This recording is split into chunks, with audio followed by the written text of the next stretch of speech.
Okay, thanks a lot. I'm very excited for this conversation.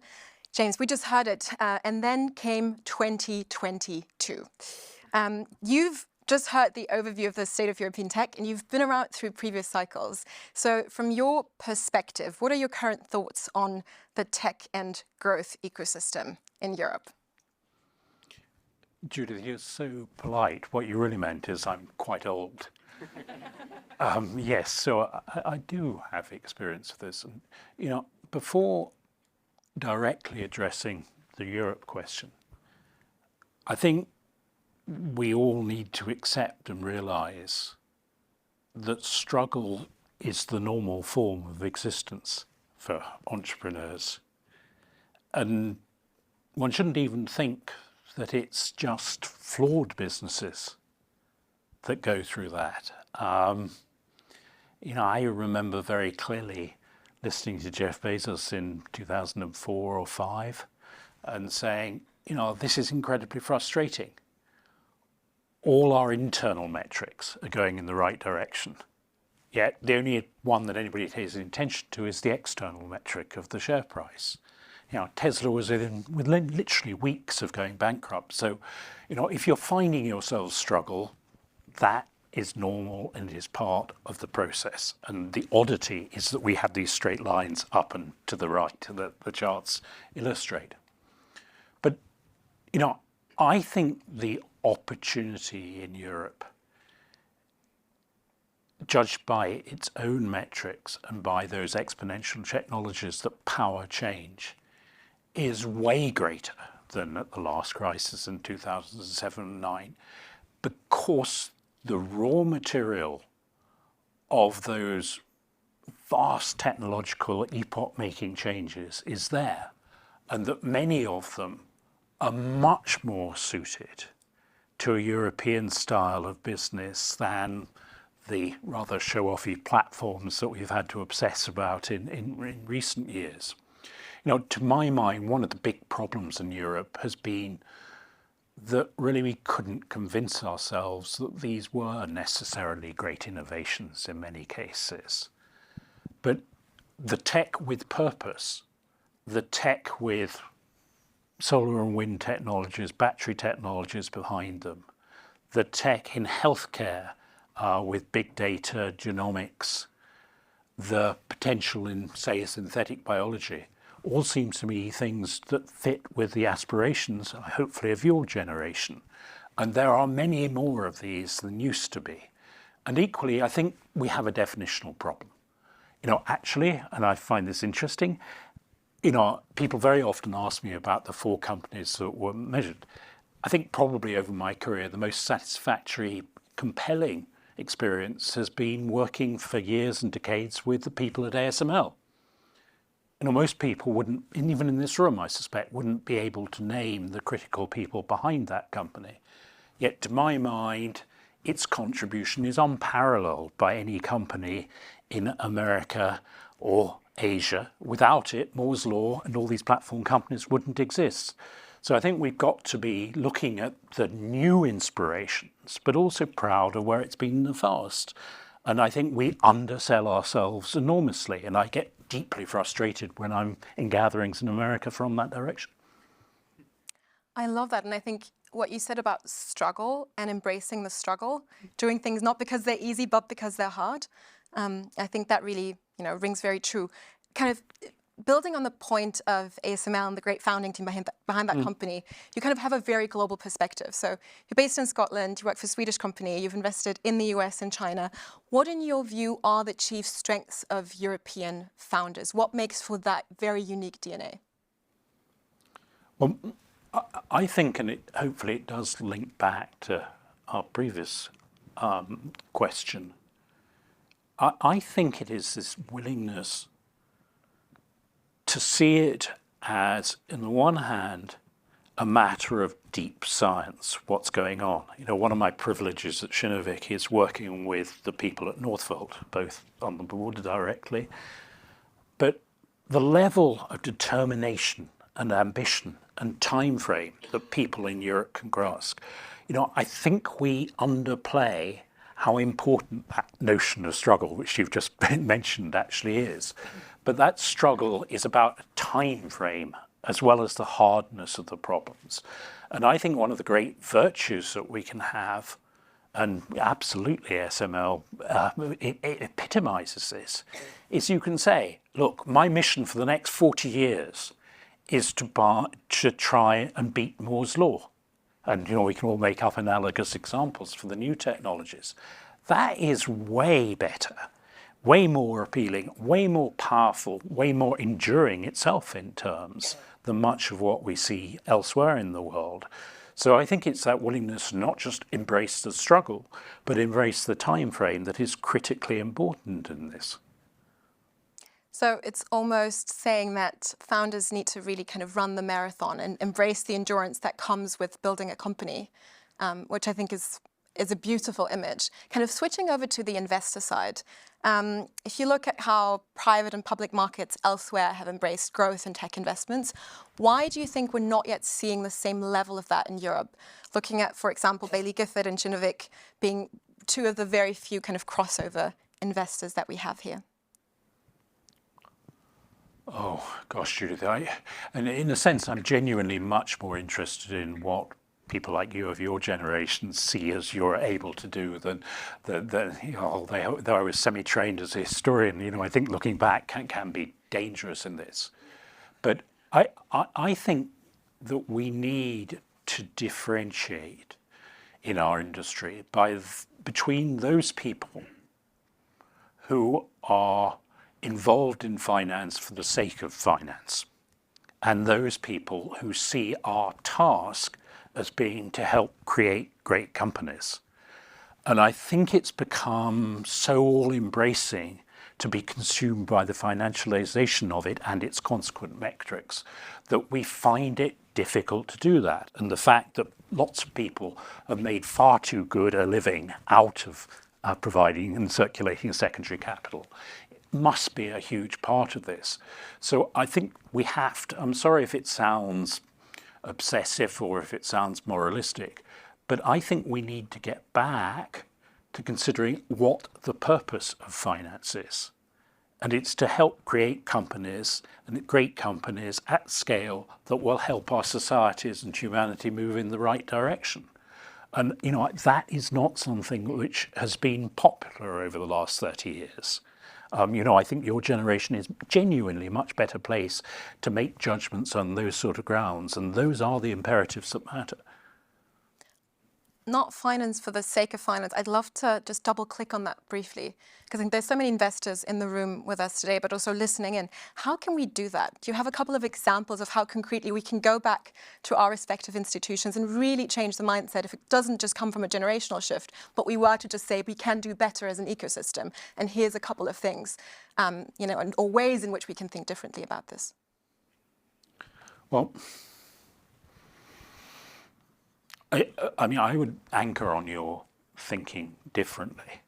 It's always struck me as something that's very odd about the finance industry is that people believe in something called best practice, or still worse, what the CFA teaches you is best practice. When, in fact, by doing the same, you inevitably have mediocrity. I come from a family in which just about everybody is doctors or nurses. And, I could pretty much know that it was a good thing to do what the doctor told you, because otherwise you'd die. If you do what the stock market tells you and it dictates to you, you are not going to do great things. So I think you need to be incredibly honest. I don't know what you feel about this with yourself. What can I do that is going to be different from the average? And if my response is to just embody that financialization, I think you have a problem.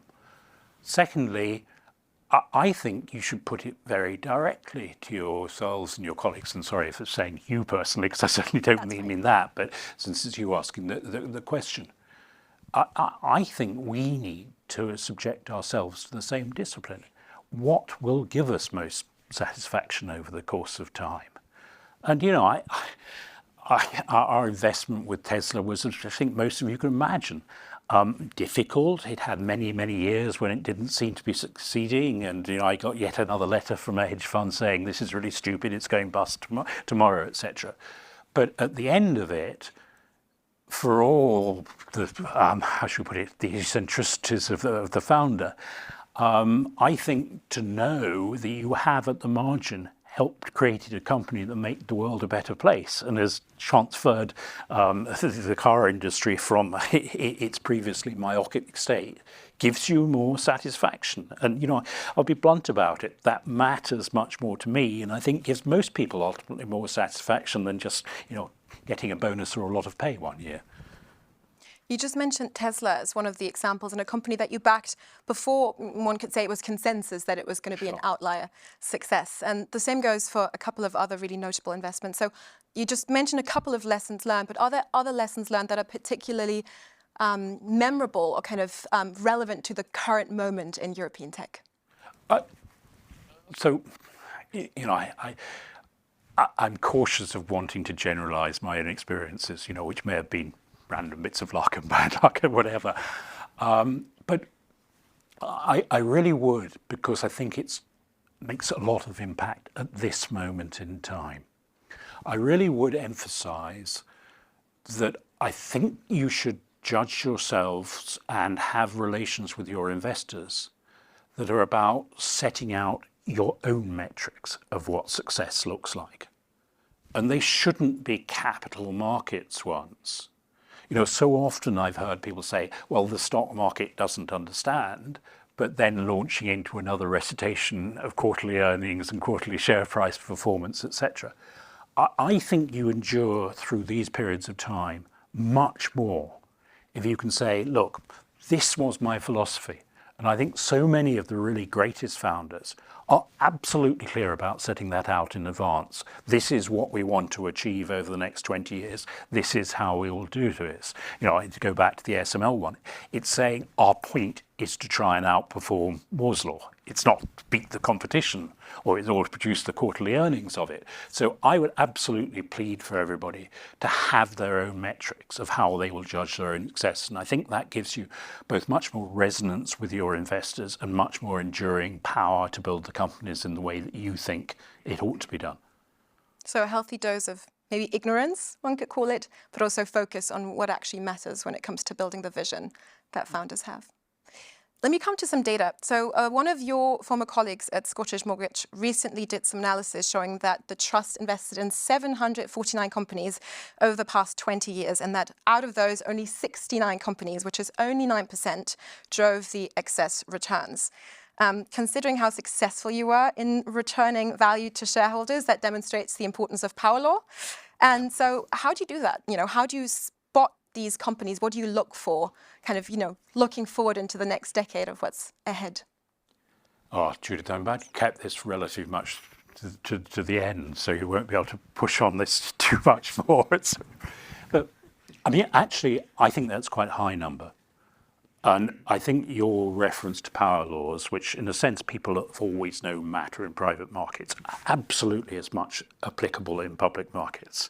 One study has shown that since 1990, 1% of companies have added all the value over T-bonds in T-bills in the world. So I think that is the world that it's. But the reason I'm cautious about saying this is because of what I'm going to say next. I actually think it is fairly obvious which companies have the ability to do this. I think you can differentiate between Jeff Bezos and the average founder. And I think that the single most key aspect beyond that long-run determination that we've already talked about is that almost always these people have a different interpretation of how the industries that they are working in will change. And they have a hypothesis which they will develop in that whilst having serious doubt at the same time as to the precise specifics. And you mustn't get torn into those. One of the parts of what Bezos said that most intrigued me was back in the days when Amazon was just going public, that there was this weirdness about his business, that everything he was using got better by 40 to 50% per annum. And then he gave one of his characteristic laughs, guffaws, and said, I don't know where that takes us, but I know it is going to be exciting. And I think it is that willingness to attach yourselves to deep exponential change that really matters here without getting narrowed into the specifics. So you follow the right people and you follow the evidence that those people have a philosophy of how their industry works and how they will therefore run the company. And I think if one's honest, there are very few companies out there that really make it. So, those figures, which I haven't yet had a chance to discuss with my erstwhile colleagues, I shall do so over the Christmas period. But I think the amazing thing is actually that there were as many as that. I think personally that we probably therefore were beneficiaries of a bull market rather than these deeply impressive companies that would meld their fortunes regardless of circumstance. I love what you said, because at the earlier stages where we're investing, we always say a good founder makes you see the world not in ABC, but in terms of CBA. And suddenly you can't unsee what that founder has seen and has told you. So I'm glad it's to hear great that. to see that also exists kind of at the later stages. So coming to an end, I would love to leave the audience with, one or two predictions that you have for 2023, and maybe also, something that you want to share with everybody with regard to what we need to do more of to see more optimism for the next couple of years that lie ahead. Judith, honestly, and I think I've pretty much kept this over the last close to 40 years, I don't believe one should predict for any 1 year. And I actually think that you make investment much more difficult if you're going to do this. If somebody asked me which year Amazon or ASML was going to do well and thrash the indices by unparalleled amounts, I couldn't have told you. But if you're betting on exponential technologies, which you have a high probability of way beyond the normal market probability levels of it being right, you can afford to take your time and it will eventually happen. So, let's not do years, but I'm not trying to get out of the topic by that. I think that the amazing part to me, again, going back as an oldish person, is that we possess the technologies to solve those problems that were eloquently brought up in the previous part of this gathering. We know what we need to do. And it is the nonsense surrounding markets and finance, etc., as well as politics, that gets in the way of this.